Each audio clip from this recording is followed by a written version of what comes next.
entrar, você pode entrar ao vivo lá e fazer sua perguntinha e participar também ao vivo. Nós queremos trazer pelo menos mais 2 casais convidados para estarem conosco nessa quinta-feira, que eu tenho certeza que vai ser muito edificante para você. Casamento não é fácil e criar filhos é mais difícil ainda, né? Amém? Diga amém bem forte aí, meu irmão. Amém. Glória a Deus. Sabe por quê que eu estou instigando você a dizer amém? Porque quando você diz amém, eu sinto assim o power, né? O poder de Deus vindo daí para cá também e ajuda a gente aqui, ok? Vamos abrir as nossas Bíblias no livro, na carta de Paulo aos Efésios. Quando o Eduardo viu meu esboço. Não foi, Eduardo? Tu andou olhando meu esboço, né, Eduardo? Porque ele quase disse tudo que eu já tenho para dizer agora de noite. Que aquilo que nós vamos falar hoje à noite, eu acredito que não seja novidade para muita gente. É algo também que nós já pregamos várias vezes aqui na igreja.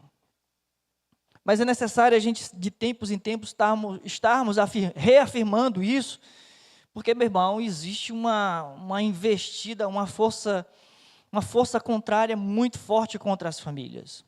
Outro dia que a gente ministrou, a gente falou sobre definições de papéis, né? O papel do homem, o papel da mulher, o papel dos filhos, etc. e tal. Praticamente com base nesse texto. Hoje nós vamos falar sobre estrutura familiar. É uma coisa muito semelhante, é o mesmo texto. Eu vou apenas fazer uma abordagem com uma direção paralela, né? Mas vamos ler o texto. Efésios capítulo 5, a partir do verso 22. Preste bastante atenção. Diz assim o texto: as mulheres sejam submissas ao seu próprio marido, como ao Senhor, porque o marido é o cabeça da mulher, como também Cristo é o cabeça da igreja, sendo este mesmo o Salvador do corpo. Como, porém, a igreja está sujeita a Cristo, assim também as mulheres sejam em tudo submissas ao seu marido. Maridos, amai vossa mulher, como também Cristo amou a igreja e a si mesmo se entregou por ela, para que a santificasse, tendo-a purificado por meio da lavagem de água pela palavra, para a apresentar a si mesmo igreja gloriosa, sem mácula, nem ruga, nem coisa semelhante, porém santa e sem defeito.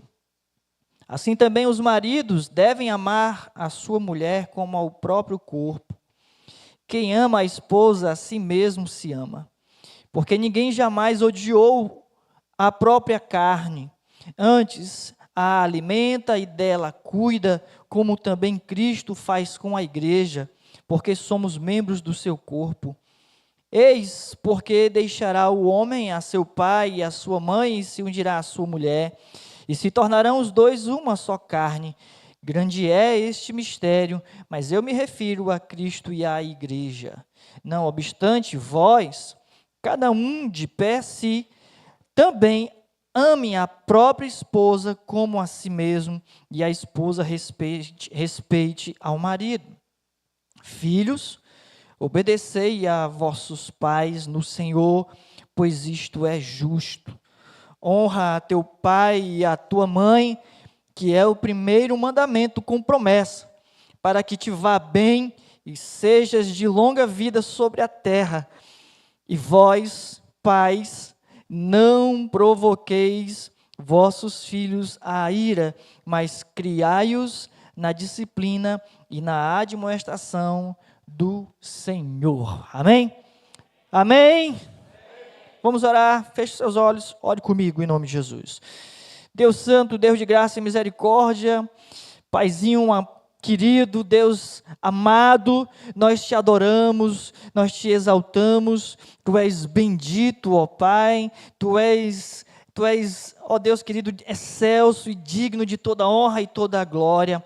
Sim, ó Deus, nós te pedimos nesse momento, em nome do Senhor Jesus, que sejam removidos os impedimentos, removidos as barreiras, Senhor Deus, aquilo que impede muitas vezes de nós recebermos a Tua palavra, Senhor, que impede também, ó Deus, muitas vezes, da Tua palavra germinar, crescer e produzir fruto, ó Deus, nas nossas vidas. Portanto, é a minha oração nessa noite, é que o Senhor esteja fazendo a remoção destes impedimentos, que a Tua palavra, ao ser proclamada, nós sejamos aqui edificados, ó Deus, nós sejamos aqui, Senhor Deus, instruídos, admoestados, corrigidos pela Tua palavra, em nome do Senhor Jesus. Ó Deus, que nessa noite seja uma noite profética, uma noite de conversão aos nossos corações,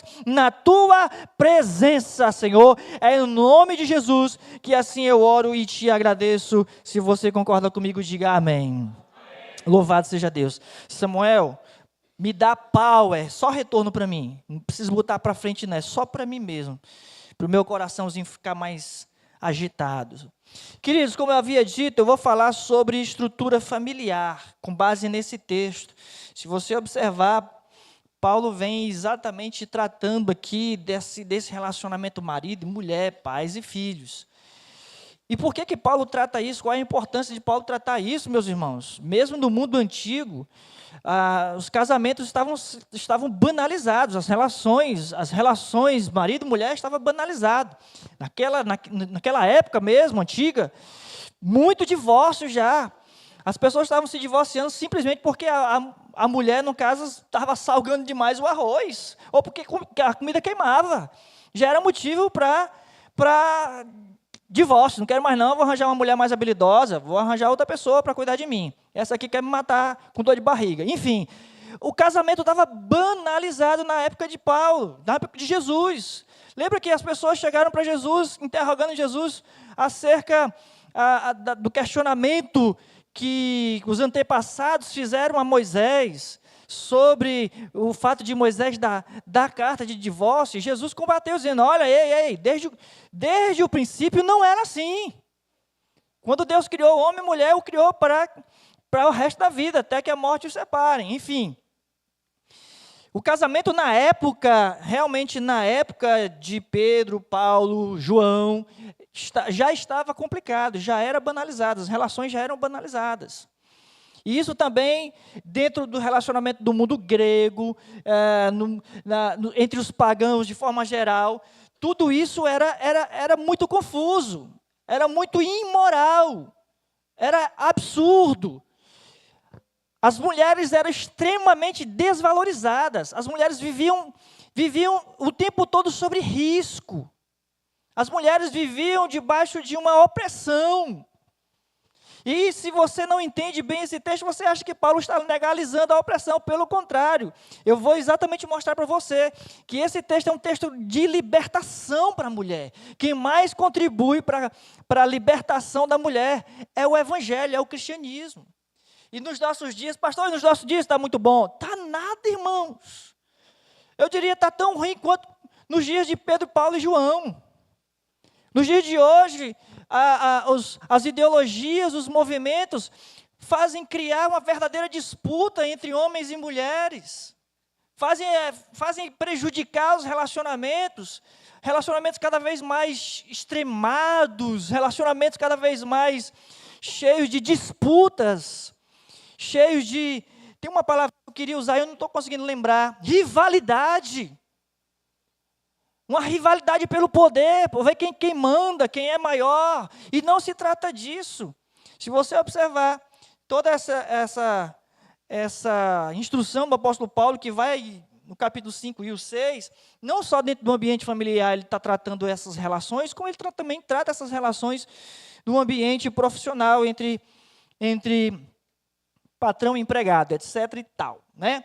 Mas voltando aqui sobre essa estrutura familiar, a família, todos nós sabemos e entendemos que é sim um projeto de Deus, criado por Deus, E esse projeto criado por Deus foi criado bem antes da queda, do pecado original, lá no Jardim do Éden.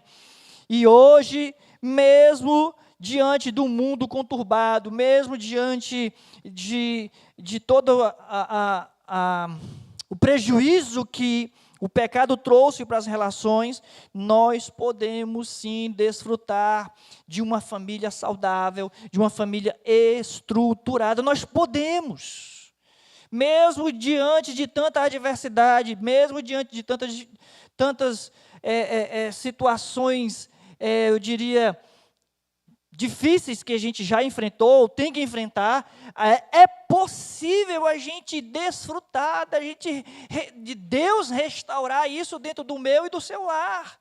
É possível Deus nos dar habilidade, nos dar poder para reestruturar. A família precisa de uma estrutura, existe uma estrutura familiar, criada por Deus. Você não pode simplesmente dizer, pastor, o mundo mudou, são mais de 2000 anos. Mais de 2000 anos que o pecado vem aí batido nas estruturas familiares para destruir, querido. E a palavra de Deus, ela tem exatamente, eu diria, o remédio, como é o nome daquele negócio que os engenheiros fazem, a planta, né? A planta para a edificação da família. Para você simplesmente seguir o projeto.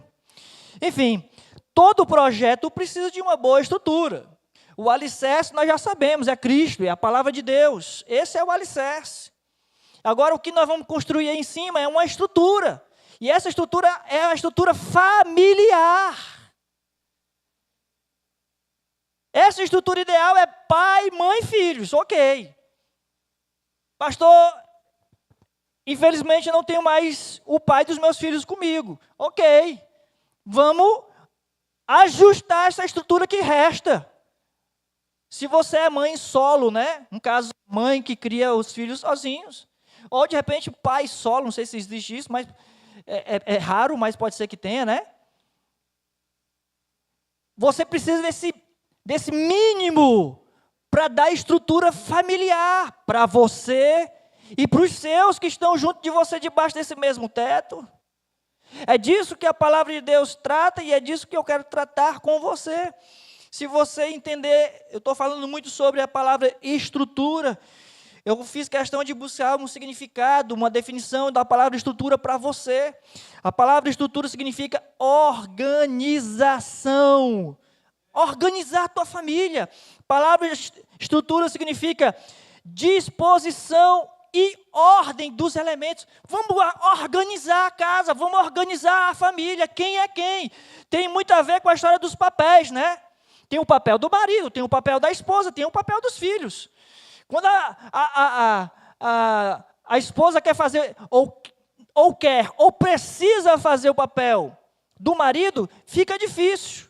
E quando o marido quer e precisa fazer o papel de esposa, fica mais difícil. Agora, mais difícil ainda é quando o filho quer fazer papel de pai, né? Aí não dá.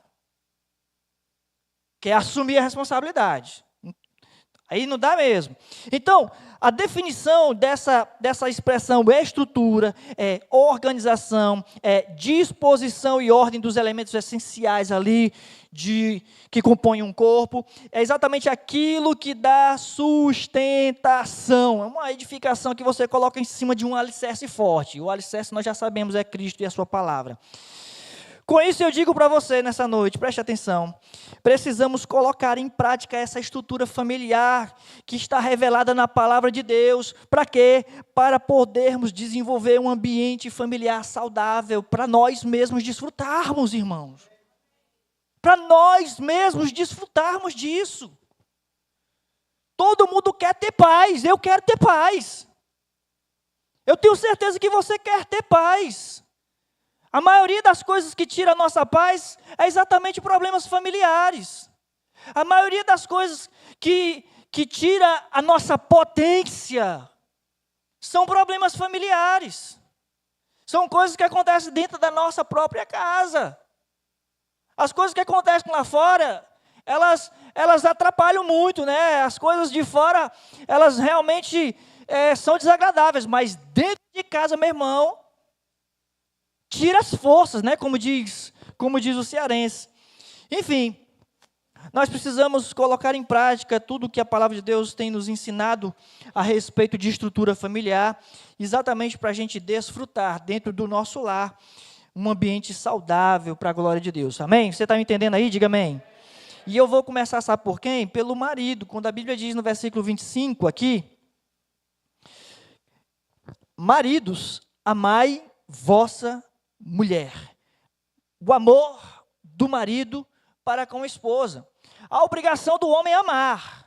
Você não vê essa obrigação sendo direcionada para a mulher, dizendo, mulher, ame o marido. Não tem. Não tem essa obrigação dizendo para os filhos, filhos, amem seus pais. Não tem. A obrigação de amar é do homem. Maridos, amai vossa mulher. É o que diz o versículo 25. O amor do marido pela esposa. Primeiro, o que esse amor não é. O que esse amor não é. Interessante que hoje em dia é o que mais as pessoas estão valorizando, estão querendo praticar. Eu acho que é interessante, eu acho que é válido, mas isso não sustenta relacionamento, isso não dá estrutura em relacionamento, isso não dá estrutura familiar. Isso pode até dar like, boas visualizações nas redes sociais, porque quando o camarada faz um negócio desse, né? Ou seja, o que não é romantismo, não é paixão, não é amizade, não é companheirismo, não é afeição, não é afeto, não é essas coisas. O que quando a Bíblia diz, marido, amai vossa mulher, ele não está falando de romântico. Embora ser romântico é legal, eu não estou dizendo que sou contra isso não, e a Bíblia também não é contra isso. Eu estou falando que essa ordem para o marido de amar não é uma ordem para você ser romântico, embora eu lhe aconselhe a ser romântico, porque fica muito mais legal, né? Muito mais interessante. Mas o que não é essa ordem aqui, o que não é uma ordem para ser romântico, não é uma ordem para estar morto de apaixonado, não é uma ordem para dizer a minha melhor amiga, não é uma ordem para ser minha companheira, não é, embora no final das contas isso seja importante também, mas não é essa ordem que nós temos aqui, não é questão de afeição ou afeto, não é. Pastor, então, e o que é? Esse amor é chamado de amor ágape, e esse amor ágape é um amor divino, é o amor sacrificial, é o amor com que Deus amou a igreja, é o amor com que Deus me ama, é o amor com que Deus ama você. É assim que eu tenho que aprender a amar minha esposa. Na verdade, é assim que Deus diz que eu tenho que amar minha esposa. Marido, ame a vossa mulher. É dessa forma, é com esse amor, embora é bom demais, é importante ser romântico, é bom demais, mas vai ter hora que você não está muito felizinho ali, não está muito, né? Eu vou usar de novo a palavra, não tem muita potência para aquele momento, né? Mas o que dá realmente sustentabilidade, estrutura para o homem, e assim ele trazer isso para dentro da família, é amar a esposa com amor ágape. Amar com amor ágape, essa é a ordem que Deus dá aos homens, aos maridos. E aí os bonitinhos aqui da tapioca que estão aqui, que estão solteiros, que pretendem se casar, entendam isso. Pastor, estou apaixonado. É bom demais estar apaixonado. É bom demais se apaixonar, irmãos, é bom demais. Ah, pastor, eu quero dar flores, comprar ursinho de pelúcia. Faça isso, eu também fiz isso. Flores eu não sei se eu já fiz, não, mas ursinho de pelúcia, eu topou Gijuzinho. Foi um dos primeiros bichinhos de pelúcia que eu dei para ela quando a gente era namorado. Porém, se você quer casar, ame com amor ágape. Isso é uma decisão, é um compromisso, é uma ação, é incondicional. É amar a mulher bem maquiadinha, bonitinha, cheirosa, penteada. É amar essa mulher também cheirando a cebola, quando ela está cortando, o cheiro verde, quando ela está cozinhando ali, o cheiro do óleo, da gordura do óleo está ali por cima dela, porque muitas vezes ela está fazendo isso. Você amar essa mulher quando às vezes ela está suada, porque ela estava lá varrendo a casa e esfregando o chão, e você continua achando ela linda e maravilhosa.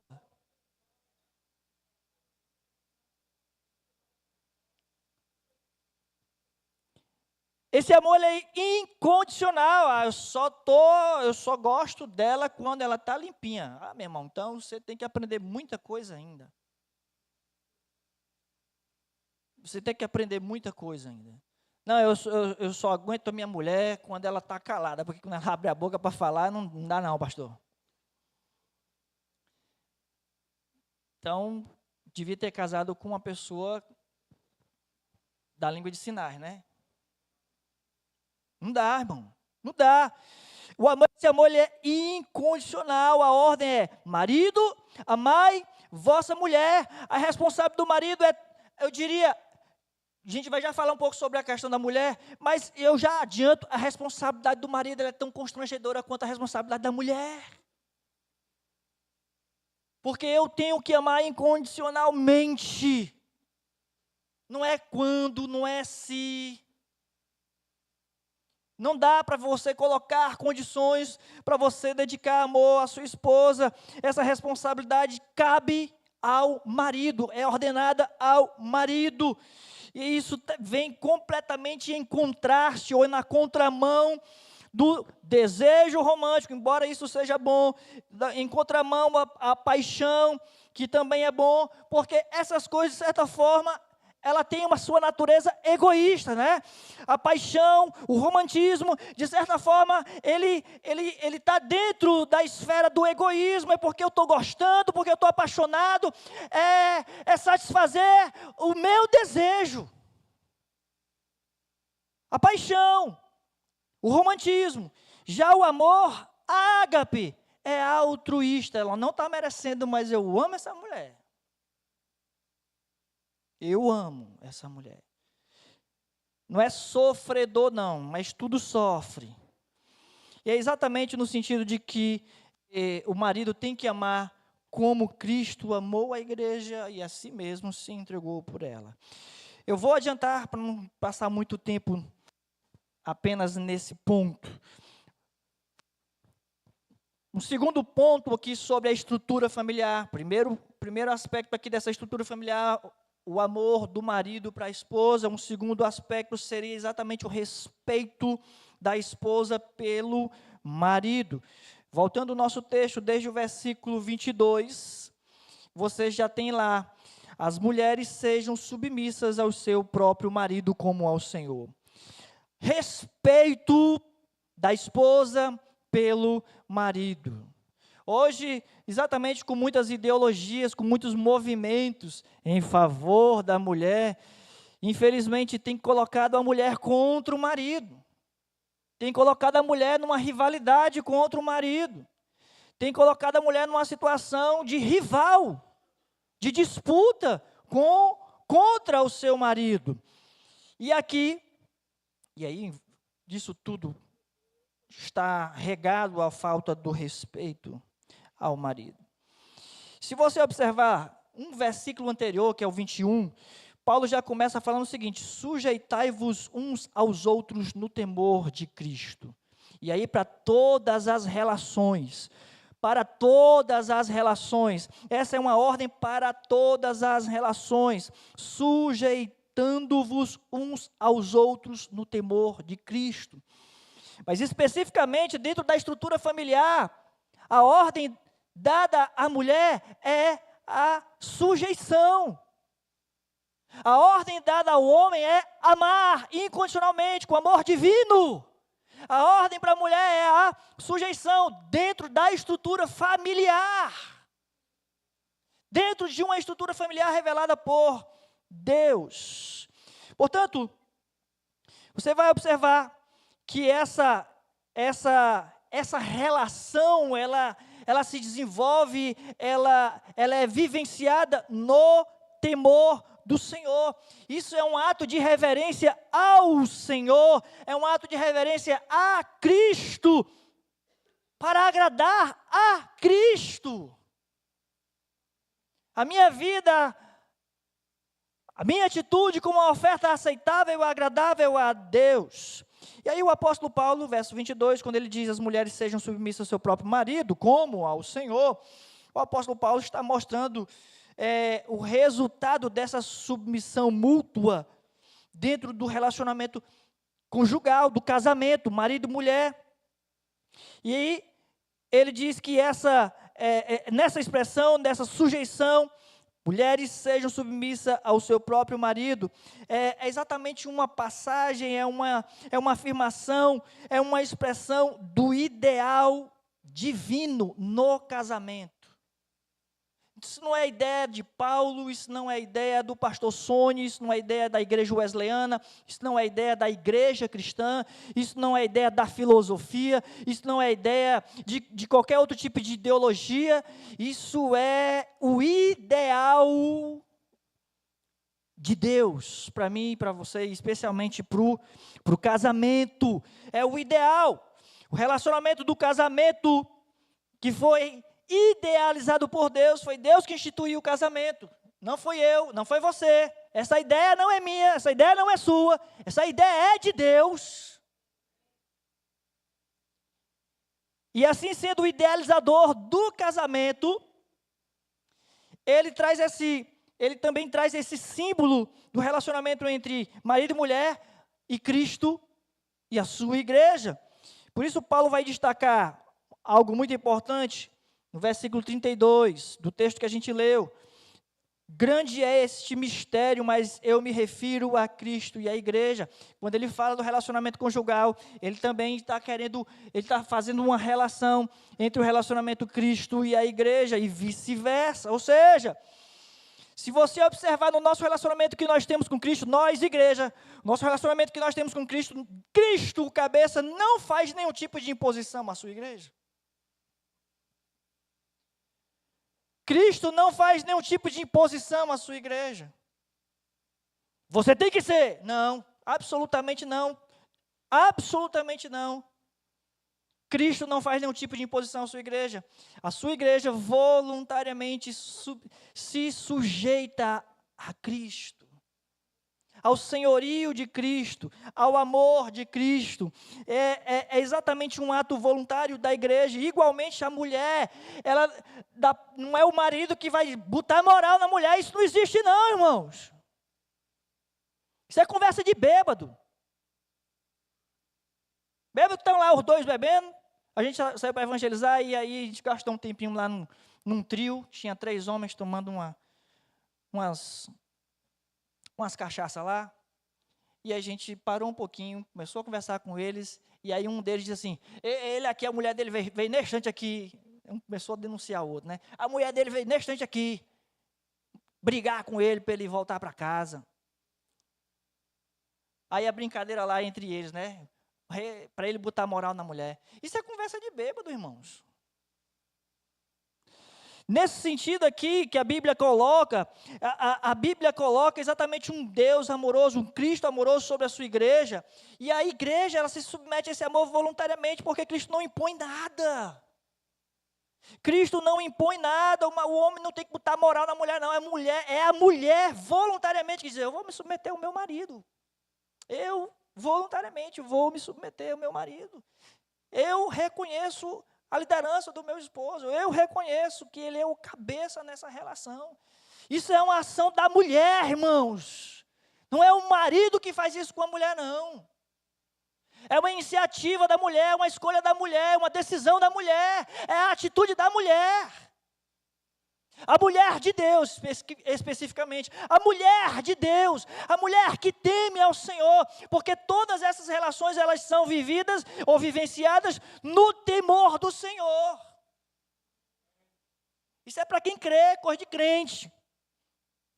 Enfim, exatamente como diz no versículo 23, Paulo vai sustentar a ideia, né, de que a mulher seja submissa ao seu próprio marido como ao Senhor, porque no versículo 23 vai dizer o seguinte, porque o marido é o cabeça da mulher. Quando ele diz que o marido é o cabeça da mulher, ele está exatamente colocando o quê? O motivo dessa sujeição da esposa está nesse relacionamento, e esse relacionamento que é feito um paralelismo com a igreja e Cristo. Enfim, se eu e você dermos uma boa olhadinha lá no versículo 33, indo lá para o final, o versículo 33 diz o seguinte: não obstante, vós, cada um de per si, também ame a própria esposa como a si mesmo. É um resumo de tudo, né? Ame a própria esposa como a si mesmo, e a esposa respeite ao marido. Sabe, tem muita gente desprezando essa sabedoria e continua vivendo uma vida literalmente desgraçada. E não sabe por quê. E eu estou dizendo por quê. O marido não assume que é o cabeça do lar, no sentido de amar com amor divino a sua esposa, com amor ágape. E a mulher não assume o seu papel de submissa, reconhecendo o marido como cabeça, voluntariamente. Ela não assume isso e começa a criar disputas dentro do próprio lar. E ela mesma vê a infelicidade na vida dela, na vida do lar dela. Igualmente o marido vê a mesma infelicidade. E às vezes, por não se submeter a esta estrutura familiar, as pessoas continuam vivendo uma vida literalmente desgraçada, ou seja, sem graça, sem a graça da graça de Deus, porque não querem abraçar essa sabedoria da parte de Deus. Querem viver a sua própria sabedoria. Então, essa fala de Paulo no versículo 33, ele já coloca que a conclusão aqui é exatamente no sentido de que essa submissão é respeito, é um relacionamento de respeito.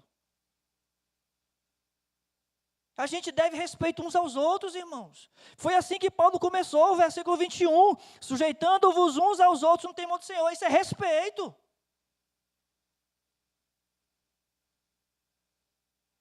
Eu vejo que a exigência bíblica sobre a mulher é bem menor do que a exigência para o homem.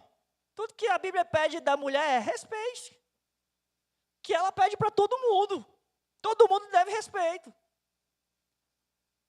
Mas o que a Bíblia exige do homem é morra, sacrifique, sangre. É o que a Bíblia exige do homem. A exigência é muito maior, por isso que eu disse que o constrangimento, a exigência é muito maior, é muito mais constrangedora sobre o homem do que para a mulher. Dentro dessa sabedoria bíblica, dentro dessa revelação bíblica da estrutura familiar. Enfim, a mulher que não respeita o marido, veja bem, olha o que diz aqui. A mulher que não respeita o marido, ela vai influenciar negativamente os seus filhos, também a não respeitarem as autoridades. Os filhos também não vão respeitar, não vão respeitar pai, não vão respeitar professor, não vai respeitar liderança nenhuma, e muito menos vai respeitar a Deus. Vai desencadear, vai influenciar negativamente os seus filhos. Tem um erudito clássico, não vou arriscar dizer o nome dele aqui, que é um nome bem difícil, mas ele dizia o seguinte: uma das principais enfermidades pelas quais as civilizações antigas pereceram foi por causa de uma avaliação negativa das mulheres. Tanto as mulheres eram mal avaliadas, né, no sentido mal valorizadas ou desvalorizadas, e assim elas viviam, vamos assim dizer, marginalizadas, anuladas dentro do relacionamento, fez com que muita gente entendesse isso negativamente e puxasse a mulher para um outro lado. Vamos tirar você de uma situação de oprimida, vamos botar você agora como opressora. A mulher virou opressora agora. É luta de classes. Foge disso aí, irmão. O evangelho não é disputa de poder. O evangelho não é disputa de poder. O que Paulo fala aqui, inspirado pelo Espírito Santo, nessa passagem, Paulo está apresentando para nós, para homens e para mulheres, um ideal brilhante, com pureza radiante, para um mundo imoral. No mundo antigo tinha suas dificuldades, no mundo de hoje continua tendo outras dificuldades. Ainda hoje, eu já estava tendo um aniversário aqui, nos fundos da igreja, né, nos fundos da casa pastoral, tem tipo uma casa que funciona com, o pessoal aluga lá e faz aniversário, coisas desse tipo. Mas, meu irmão, as músicas que estavam sendo tocadas lá, ridículas e ridicularizava a mulher, desprezando a mulher.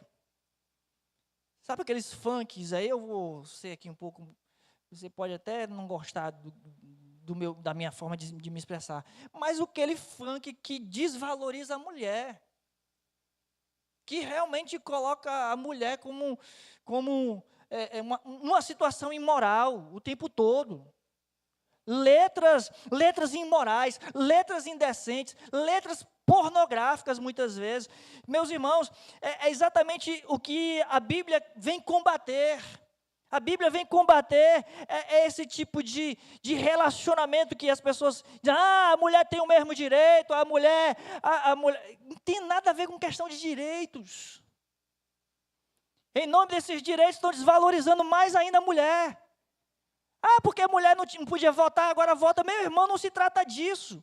Nós estamos falando do valor moral, espiritual da mulher, o marido que valoriza a sua esposa, que ama e valoriza a sua mulher, que dá valor à sua mulher, que enxerga o valor da mulher. E é disso que Paulo está tratando exatamente aqui, para os tempos antigos, e que é extremamente importante para os dias de hoje. Paulo apresenta para homens e mulheres exatamente um modelo ideal, um modelo brilhante, com pureza, para poder dissipar as trevas dos nossos dias, irmãos. Complicado. Chega a ser revoltante.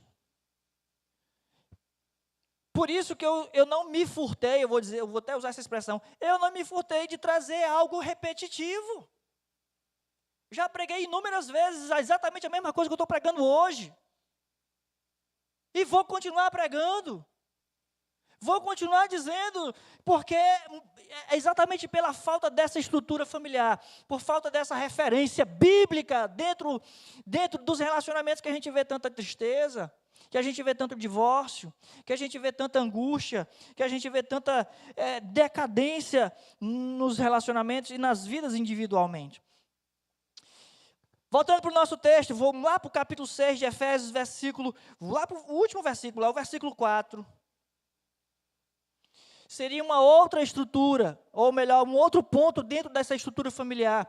Primeiro ponto da estrutura familiar, o amor do marido para a sua esposa. Esse é o primeiro ponto da estrutura familiar. O segundo, a submissão ou o respeito da mulher para o esposo. É o segundo aspecto, ou o segundo ponto dessa estrutura familiar. E o terceiro ponto, ou aspecto dessa estrutura familiar, é exatamente pais que sabem educar os seus filhos.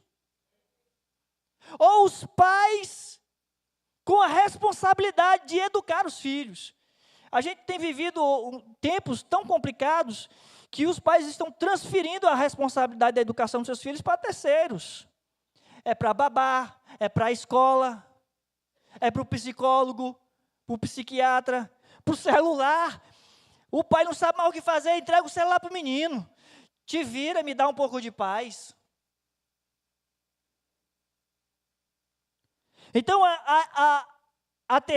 o terceiro aspecto aqui dessa estrutura familiar é exatamente a educação que os pais devem aos seus filhos. Você quer ter filhos, irmão? Quer ter filhos? Não é fácil criar filhos. Não é. Não é que nem criar cachorro, não. Não é que nem criar pet, não. Não é que nem criar samambaia, não, irmão. É muito mais complicado. Não é fácil criar filhos, mas é o dever dos pais. É o dever dos pais, não é de outra pessoa. Não é dever do Estado, não é dever da escola, não é dever dos profissionais da área da saúde. Não é o dever de ninguém, senão somente dos pais. Não é dever da igreja. Embora a igreja possa ser uma parceira, embora a escola deve e possa ser uma parceira na educação desses filhos, mas, meu irmão, o dever é dos pais. O dever de educar os filhos é dos pais. Versículo 4 diz o seguinte: e vós, pais, não provoqueis vossos filhos à ira, mas criai-os na disciplina e na admoestação do Senhor. A gente vê Paulo primeiro dizendo o seguinte: olha, não provoque a ira dos filhos. Primeiro ele diz, não provoque a ira dos filhos. Depois ele diz, faça assim, assim, assim. Ou seja, discipline e admoeste o seu filho no temor do Senhor. Dentro dessa esfera, mais uma vez. Enfim, os pais, eles devem ter esse cuidado para não provocar a ira dos filhos, ou aos filhos, ou nos filhos. Os pais têm que ter esse cuidado, esse senso de não provocar a ira aos filhos. Por quê, pastor? Por quê? Porque se nós, vamos dizer o seguinte, para não provocar a ira dos filhos, também não vou confrontá-los. Ah, pastor, eu não consigo deixar o bichinho quieto na igreja, ele fica correndo de um lado para o outro. Deixa o bichinho para ele não chorar. Não é assim, irmão. Não é assim, papai ou mamãe, não é assim. Tudo bem, se ele tem algum diagnóstico, e aí sim precisa ser compreendido dessa forma. Ok, amém. Mas, vamos assim dizer, o ideal é exatamente os pais terem o cuidado de educar os seus filhos. E para ter o cuidado na educação dos filhos, eles não podem ter medo, mas tem que ter cuidado para não provocar a ira dos filhos. No entanto, a falta da educação pode causar ira. Como assim, pastor?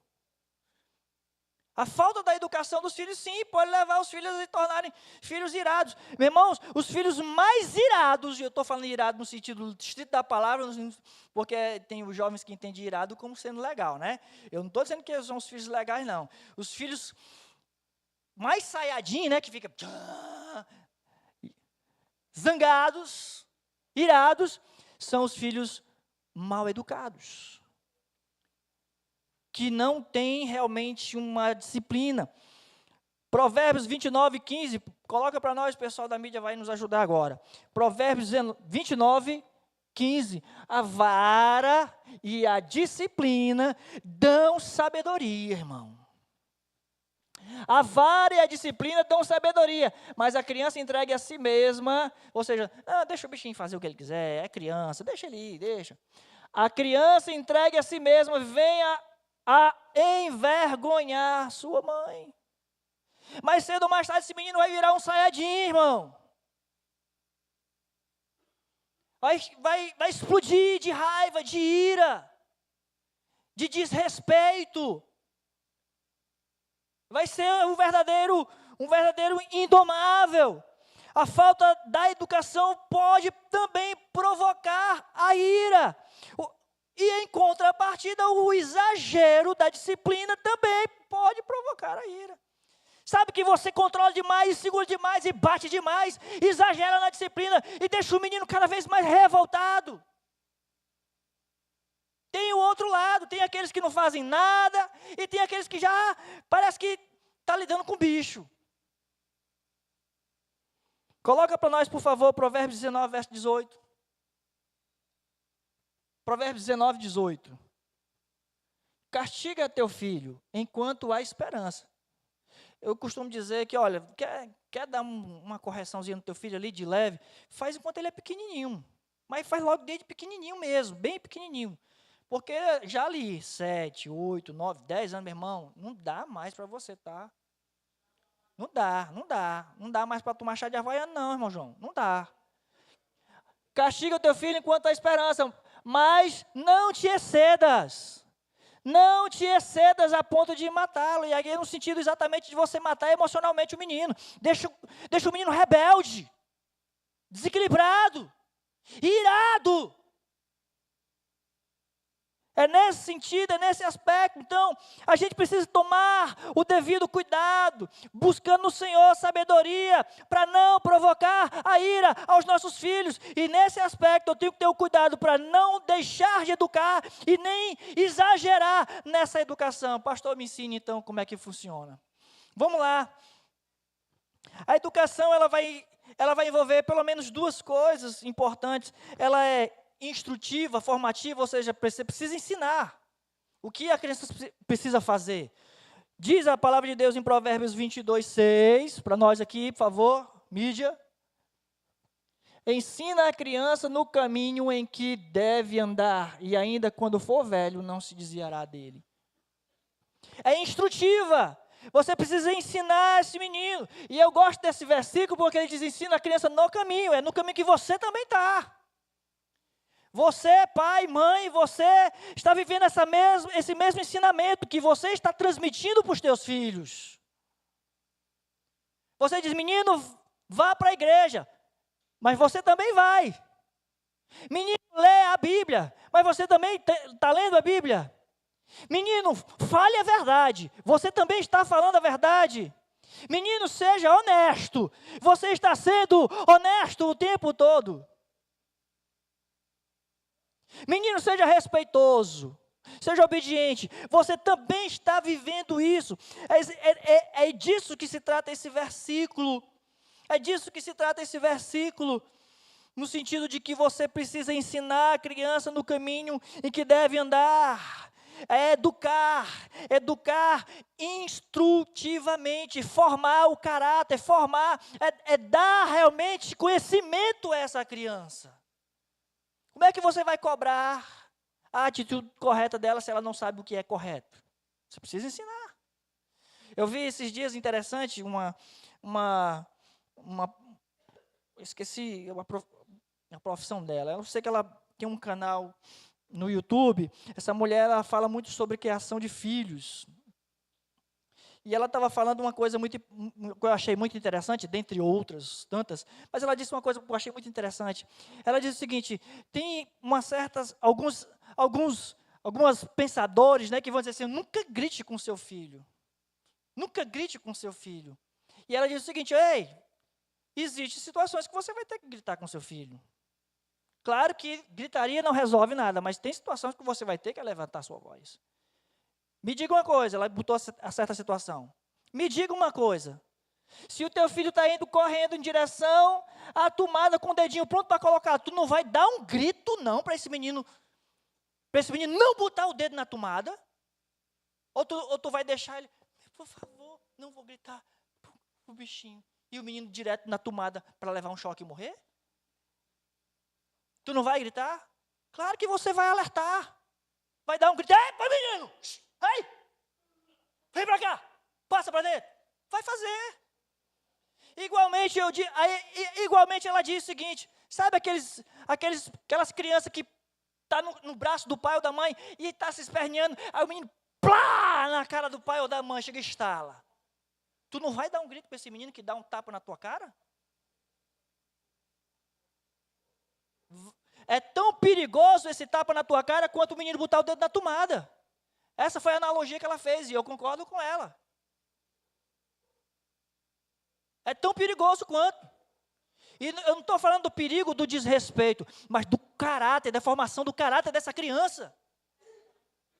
Da formação do caráter dessa criança. Quando a Bíblia diz, ensina a criança no caminho, envolve instrução. Instrução. E aí tem essa instrução, primeiro o que deve fazer, e aí tem a instrução corretiva. o que tem que fazer, e aí quando o menino fez errado, porque não fez o que era certo, né? Lógico, você vai corrigi-lo, a instrução corretiva. Provérbios 13, versículo 24, por favor, mídia. Provérbios 13, 24. O que retém a vara, ou seja, não quer corrigir o filho. Pecado de negligência. Negligencia corrigir o filho. O que retém a vara aborrece o filho, no sentido de que nem ama o filho. O livro de Hebreus diz que o pai que ama o filho corrige. É a mesma coisa. O que retém a vara aborrece a seu filho, mas o que o ama cedo disciplina. Você precisa entender que dentro dessa educação existe a parte que você está instruído e vai ter aquele momento que você precisa corrigir, porque ele de alguma forma deu uma saída da linha. Ele fugiu ali do trilho e você precisa dar uma chamada aí para cá, vem para cá, não é assim não. É responsabilidade sua dentro da estrutura familiar. Dentro da estrutura familiar, não é a escola que vai corrigir o teu filho. Não é o psicólogo que vai corrigir o teu filho, embora todas essas áreas tenham a sua função. Mas você, pai e mãe, é o principal, o responsável pela educação do seu filho. Dentro da estrutura familiar. É você. Não é outra pessoa. Essa educação, essa instrução, vamos assim dizer, a educação formativa, informativa e formativa do caráter, ela vem antes da corretiva. Tem gente que quer corrigir o menino, quer meter a pé no menino de ter ensinado ele.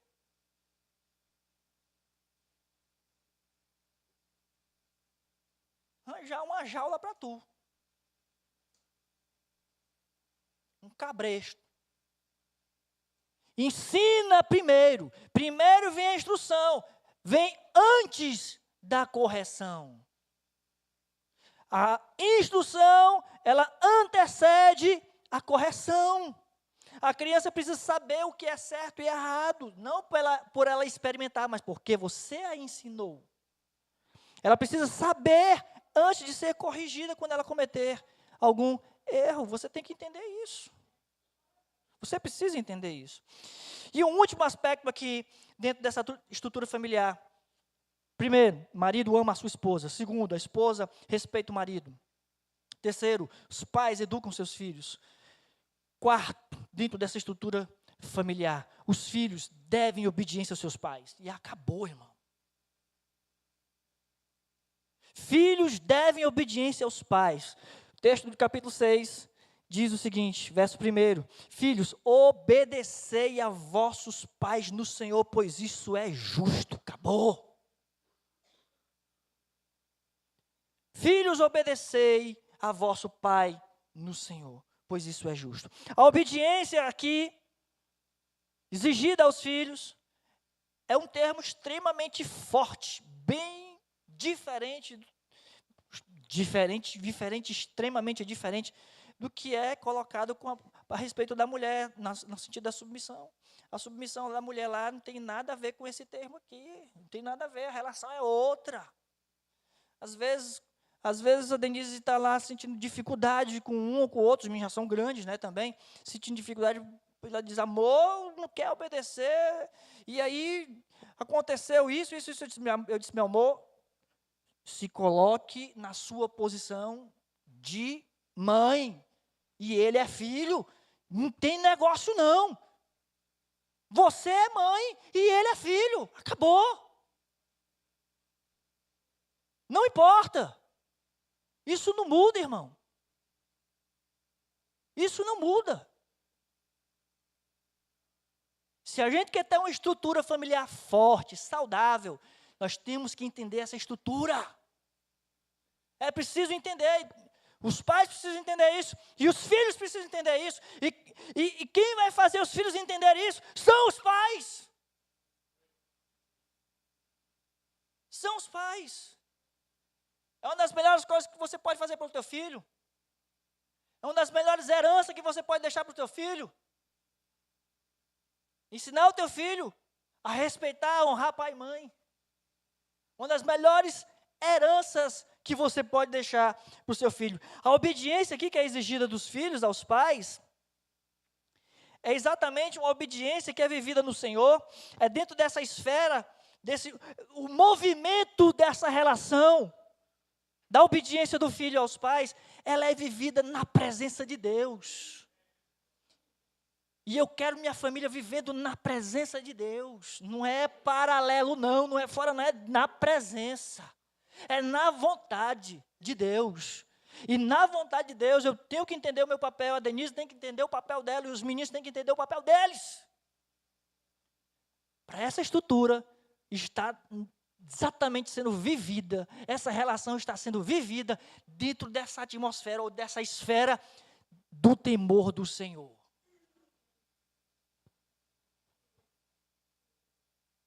Sem contar que a Bíblia diz que isso é justo. Isso é justo. Filho deve obediência aos pais. Isso é justo, pois isso é justo. É exatamente a ideia de um princípio eterno. E princípio não se muda, irmãos. Foi assim desde o começo e vai ser assim até o fim. Não muda. Não importa o que a sociedade pregue, o quanto a ciência avance, ou o que o Estado diga, o princípio não muda. Não muda.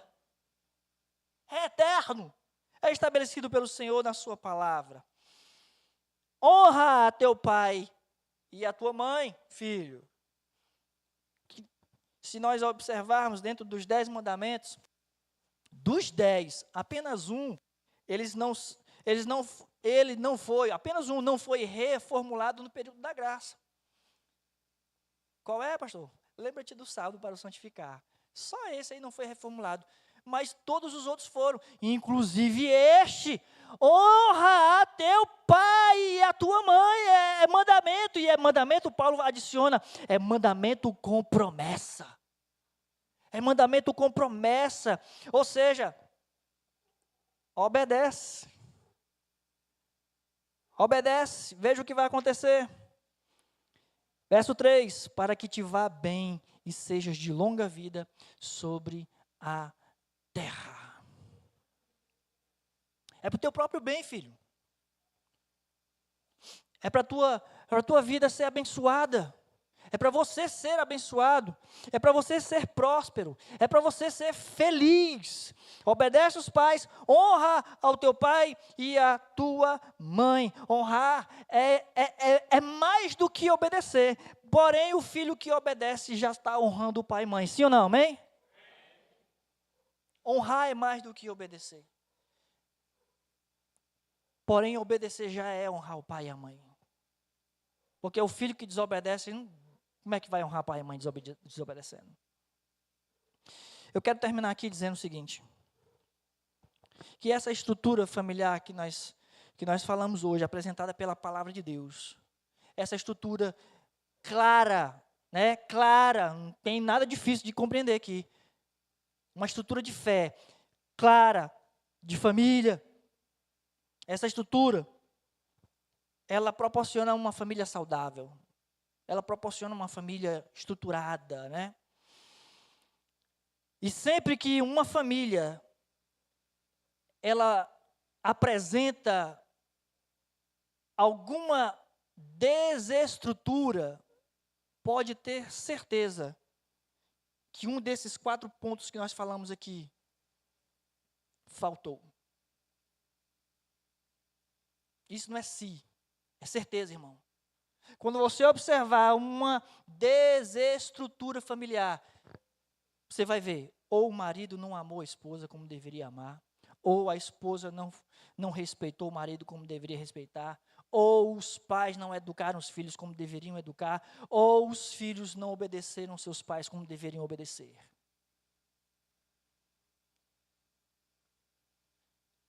Todas as vezes que você observar uma desestrutura numa família, é porque um desses 4 aspectos foram negligenciados.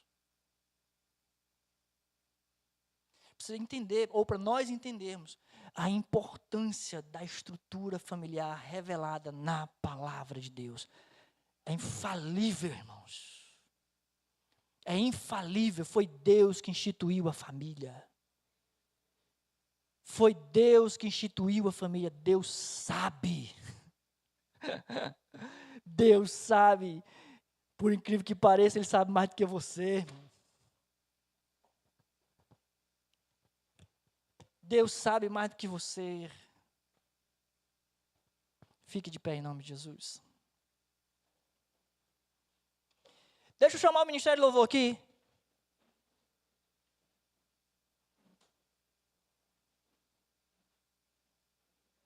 Como é o nome daquele louvor que eu disse? Clamo Jesus.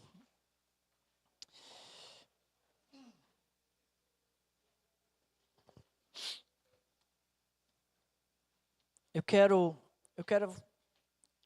levantar um momento de clamor pelas famílias.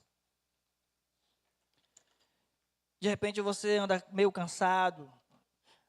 Hoje, antes do culto começar, eu fui ali dar um abraço da irmã Mazé, e eu disse, como é que a senhora está? Ela disse, eu ando meio cansada. Estou cansada, pastor, não sei o que é isso. Eu vim para a igreja porque foram me buscar, mas eu estava cansada. Eu disse para ela, olha, somos dois. Tem um cansaço pairando aí no ar. Ontem nós saímos para evangelizar, ontem à tarde. Eu estava até arrumado para ir para o culto à noite lá na presbiteriana, né? E aí, quando eu cheguei em casa, os meninos já tinham saído para o culto.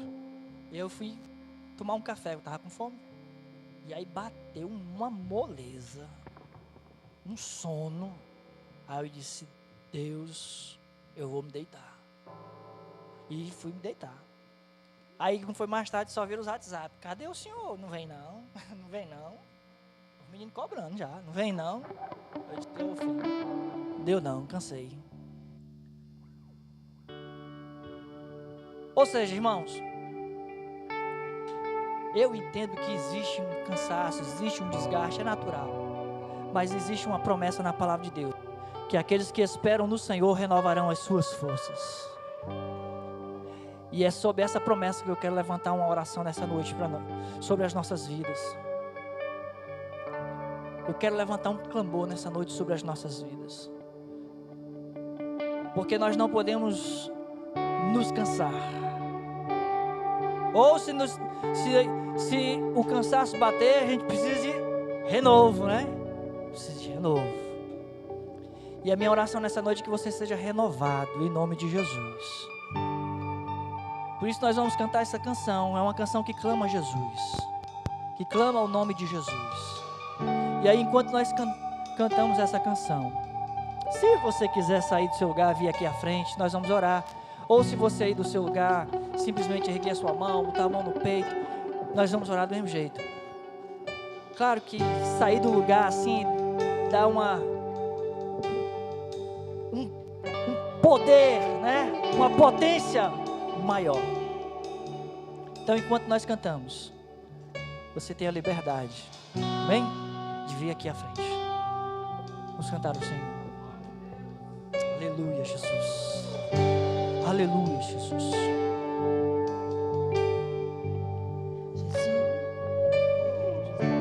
Quero declarar teu nome. Declare o nome de Jesus nessa noite. Sobre toda a mente. Declare o nome de Jesus nessa noite. Pois sei que existe paz em tua presença. Como Jesus.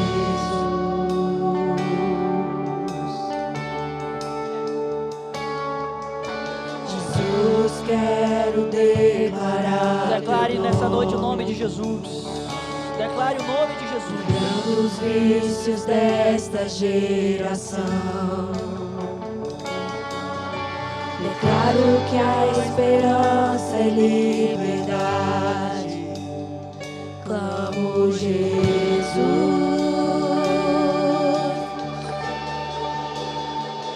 Teu nome é cura, é poderoso. Teu nome é vida.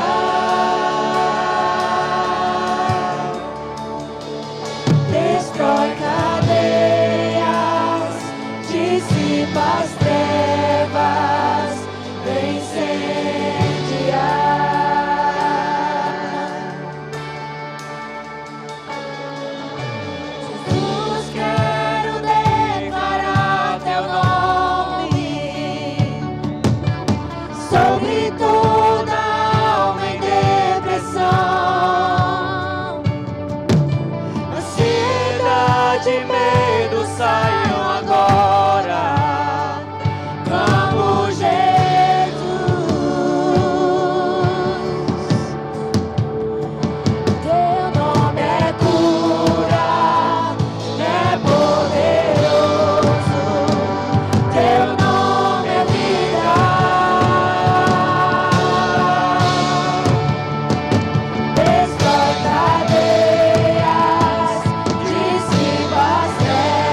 família, clame o santo nome de Jesus. Declare pelas ruas. Declare pelas ruas o nome de Jesus. Sobre a escuridão Ele vai trazer a sua luz. Sobre sua família, clame o santo nome Jesus. O nome dele é cura. Teu nome é cura, é poderoso. Teu nome é vida.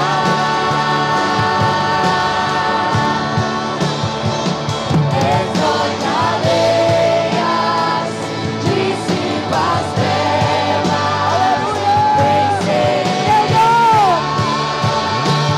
Teu nome é cura, é poderoso. Teu nome é vida.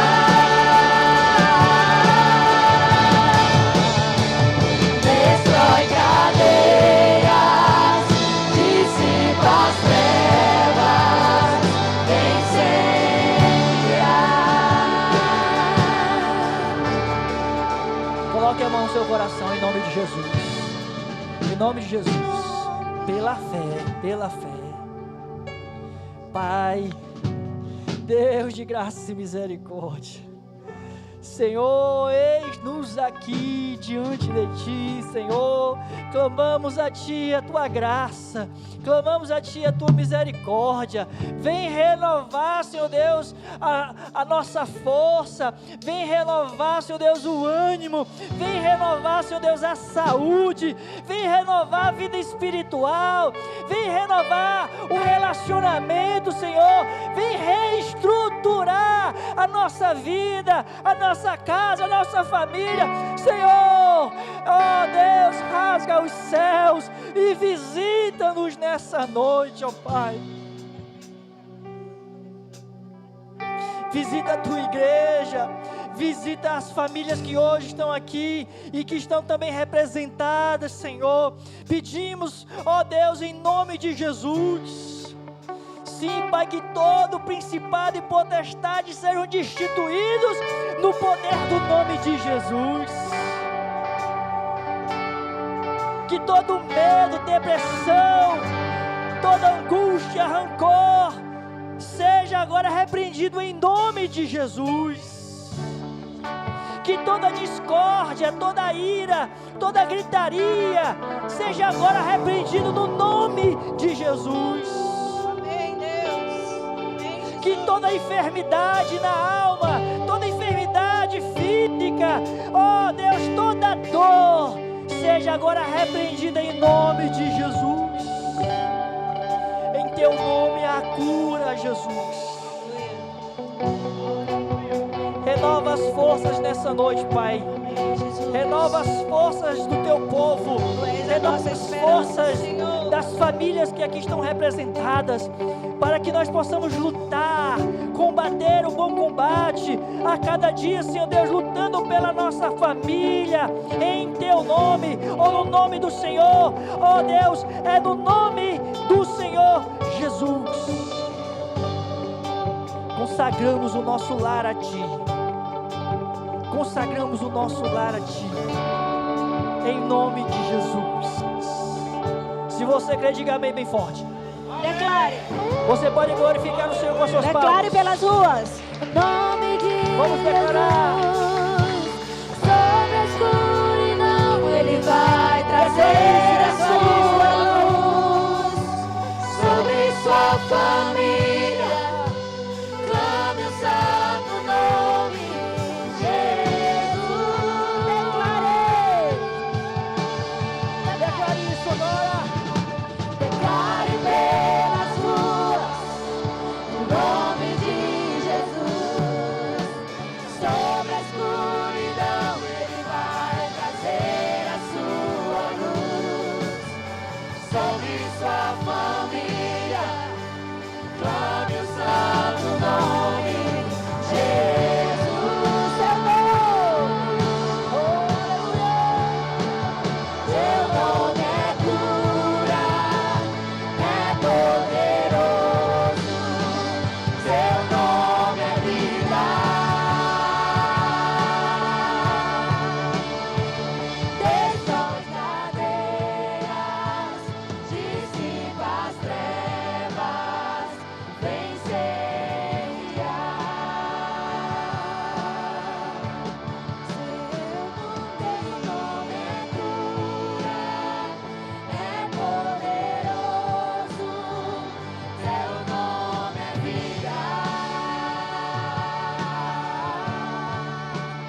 Levante as suas mãos. Levante suas mãos. Eu profetizo que esse fogo de Deus encha você e transborde na tua casa, na tua família. Que a graça do Senhor Jesus Cristo, o amor de Deus nosso Pai, a comunhão, o poder, a unção e a consolação do Espírito Santo de Deus seja sobre a tua vida e seja com todo o povo de Deus espalhado pela face da terra, até que Cristo volte. Você que quer receba, diga amém.